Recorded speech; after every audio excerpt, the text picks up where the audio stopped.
Hello বন্ধুরা, আজকে নিয়ে চলে আসলাম বিকেলের টিফিন চিকেন পকোড়া রেসিপি। এটা কিভাবে তৈরি করেছি একটু দেখে নাও। প্রথমে আমি 300 গ্রাম বোনলেস চিকেন নিয়েছিলাম।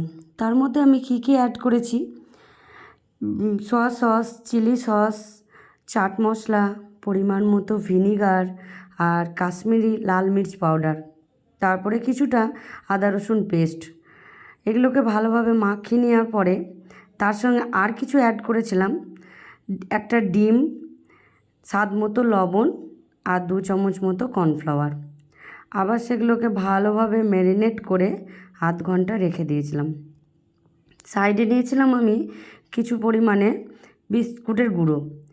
ম্যারিনেট করা চিকেনগুলো আধ ঘন্টা পরে আমি বিস্কুটের গুঁড়োর মধ্যে একে একে আমি মাখিয়ে নিয়ে ভেজে নিয়েছিলাম।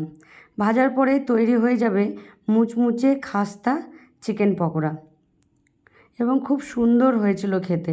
তোমরা এভাবে রেসিপিটা বাড়িতে ট্রাই করে দেখতে পারো। যদি ভালো লাগে ভিডিওটা তাহলে অবশ্যই লাইক, কমেন্ট, শেয়ার করে দিও। Good night friends.